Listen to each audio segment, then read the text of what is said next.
The Center for the Promotion of Private Enterprises has commended the recent executive order removing import duties, value-added taxes, and excise duty on pharmaceutical raw materials and medical equipment by the Nigerian government. Now, these fiscal measures are expected to actually boost domestic pharmaceutical production, reduce medication costs, improve healthcare access, and create jobs.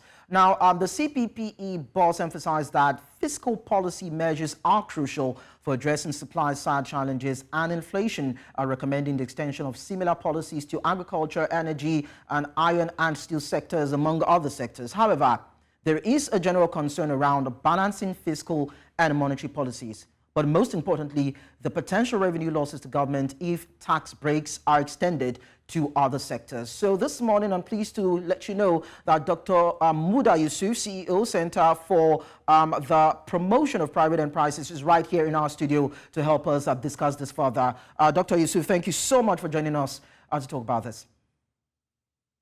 My pleasure to be here. Okay, good. So in your letter as the CPPE head, you said these fiscal policy measures of government would actually boost domestic production of pharmaceutical products and equipment. So I'd like you to talk to us about the capacity, first, the capacity of local producers, what the cost of procuring materials has been for a couple of years now, and what difference these efforts of government will make as opposed to simply boosting corporate profits.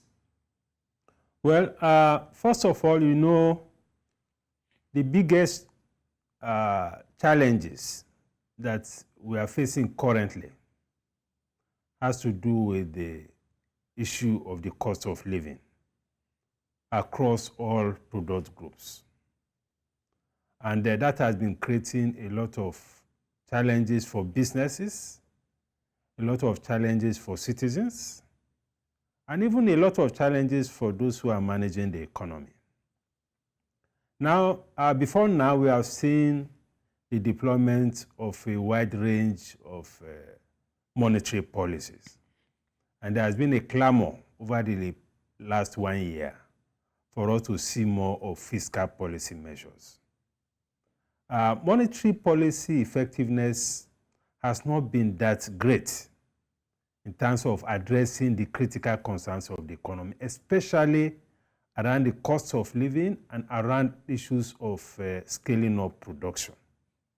So it is in that context that we see these executive orders, which is essentially activating some elements of fiscal policy measures to address the concerns of the citizens around the cost of living. You know, over the last couple of months, the cost of medication has been extremely very prohibitive, which is affecting access to healthcare. And we know the implication of that for the welfare of the people. We know the implication of that even for human capital development. So this intervention coming in the form of executive order by the president, which is removing import duties, VAT, excise duty on domestic production of pharmaceutical products, particularly raw materials, intermediate products, medical diagnostics, and so on and so forth. This is likely to have a very great, significant impact on the cost of production of pharmaceuticals, and which will in turn lead to a reduction in the costs or prices of pharmaceutical products. So that is the value I think this will bring. It will help productivity. It will help to scale up production in the pharmaceutical sector. It will also help to bring down the cost of drugs for the citizens. And I think this is a very good step. And not just about pharmaceuticals, I think we should be thinking of extending this to other sectors of the real sector of the economy. Because production is the key thing. If you are talking about inflation, yes, the monetary policy authorities have deployed a whole raft of monetary policy measures. They have increased MPR, raising interest rates to over 26%. They have raised CRR, cash reserve ratio, to 45%. Liquidity ratio is still at, but all of this has not actually had the desired impact both on production and particularly on inflation and the cost of living. So what the government has done, I wish it had come even much earlier, but nonetheless, it's better late than never. So it's a welcome development that we are having this, but we need to see this expanded a lot more to cover, other segments of the real sector of the economy. Okay, so we actually heard that the duration of these policies is 2 years. So I'd like you to confirm that. And I also like the fact that you've actually stressed the issue around monetary policies and what it could achieve, even as we continue to compare the fiscal move of government to the monetary policies of the CBN in providing cushionings. Now, how will that translate into a reduction in the cost of medications when the Naira is still hovering around 1,500 to $1 right now in the markets? No, you see, the exchange rate factor, there are a lot of factors driving cost and driving inflation. The exchange rate issue and the depreciation in the currency is one factor. That is about the exchange rate that you alluded to. The cost of imports, that is the import duty, the taxes, the cost of clearing cargo, is another major factor. So right now, those who are investors in the real sector particularly are dealing with these two major factors. They are dealing with the exchange rate depreciation. They are dealing with all these issues around the cost of bringing in the products, in terms of the import duty, in terms of the levies, and in terms of, the cost of clearing the cargo itself. So, if one component of the challenge is taken away, of course, it will have a very significant impact on costs. So what I'm saying is that if they are dealing with two problems, one around the exchange rate, which we cannot deal with immediately because these are fundamental structural issues that we need to correct or to activate or make it possible for exchange rate to appreciate. We can deal with the cost of imports.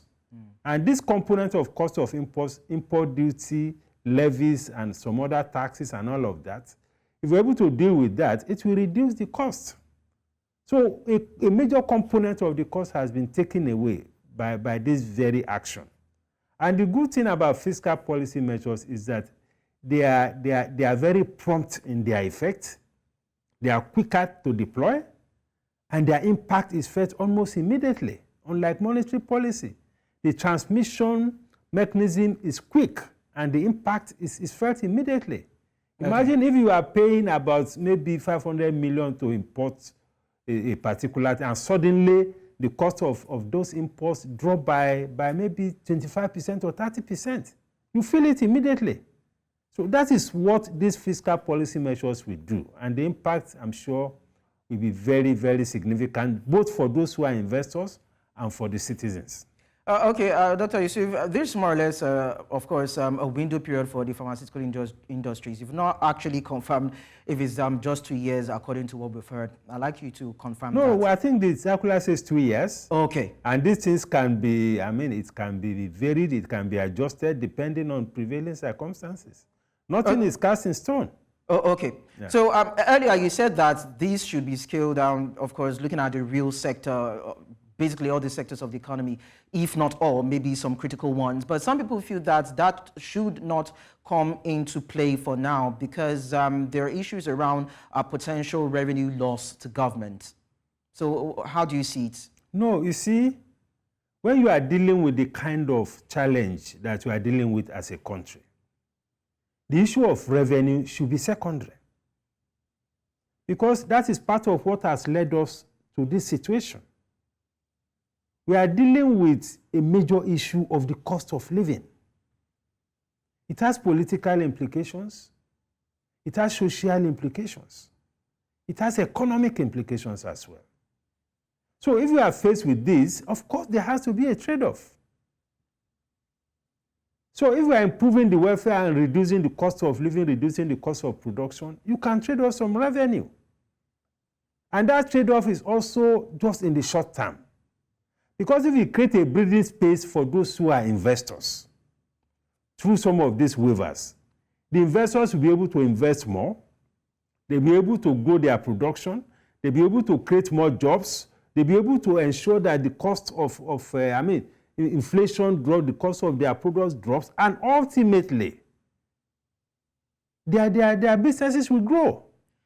But if the businesses grow, the taxes that they will pay ultimately will increase. Okay, so Dr. Yusuf, if that breathing space is created for investors and businesses, what kind of breathing space will be available for the government that is constantly pressured to meet up with budget deficits and will continue to go to international institutions to borrow money just to plug that fiscal gap? No, there's a lot of things that we can do. We can look at our expenditure profile.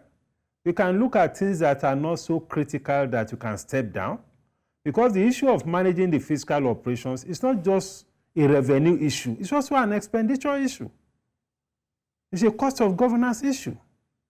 So we look at both sides. What can we scale down in terms of expenditure? What kind of business is government doing currently that we can transfer to the private sector? How can we explore the opportunities in the public-private sector space?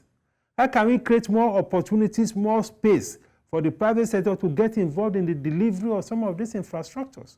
What kind of incentives can we deploy to incentivize private sector capital into some critical sectors of the economy? The government doesn't have to do everything. So it's a question of, taking a proper review of our expenditure profile and see how we can scale it up.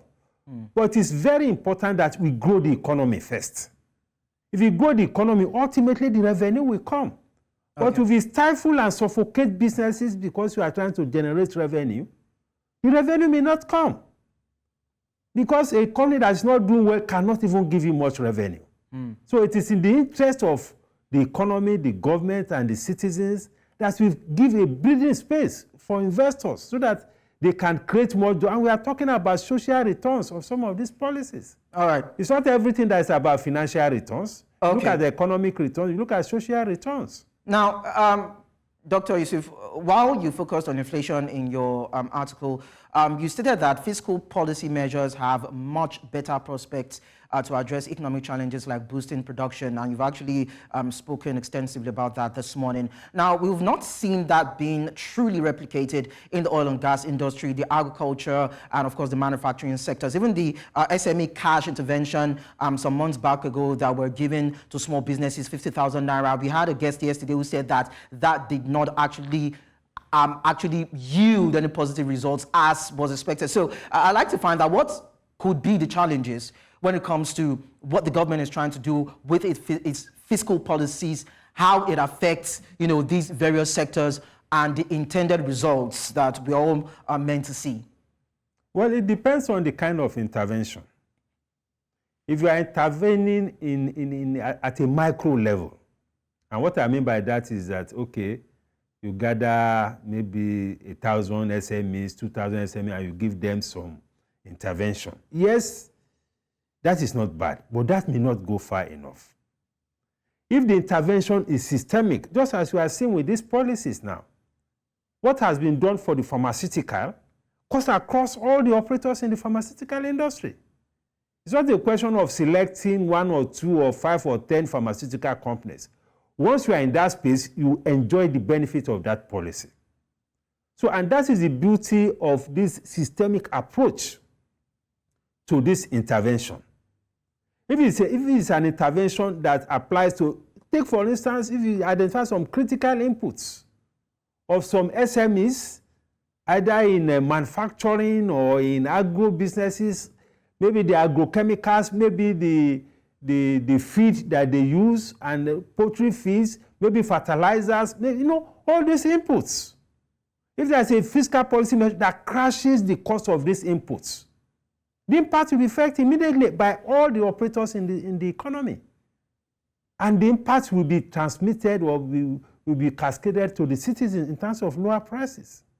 So the approach has to be more systemic. Yes, I'm not diminishing the importance of some of these palliatives or some of these interventions, but the approach has to be more systemic. And that is the beauty of this fiscal policy measure. If you reduce import duty, it benefits everybody. If you waive taxes, it benefits everybody. If you give it, that is the way to go. And when we talk about complementing fiscal policy with monetary policy, that kind of complementarity or handshake, this is what we are talking about. And the beauty of it is that the impact is instantaneous. This last executive order now will be effective from July.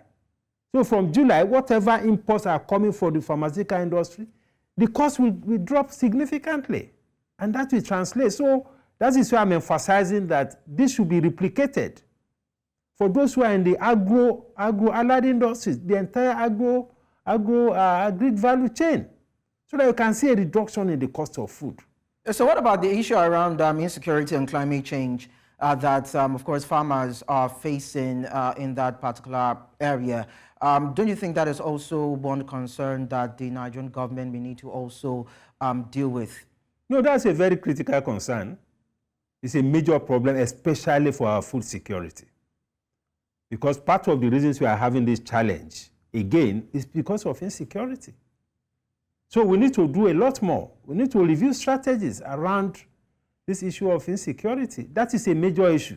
But while we are dealing with that, because these things are not mutually exclusive, while we are dealing with the issue of insecurity, we can begin to deploy incentives, because we still have sectors of the economy that are doing something, that are still operating. But they are facing challenges with their cost of production. So whatever fiscal measures we can put in to crash their costs, it will help to bring down inflation.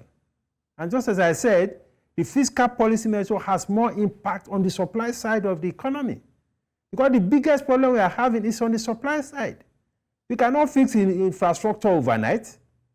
We cannot fix some structural problems overnight, but you can fix some of these costs of imports, cost of raw materials. You can fix them through some of these intervention measures. I think that is the way to go.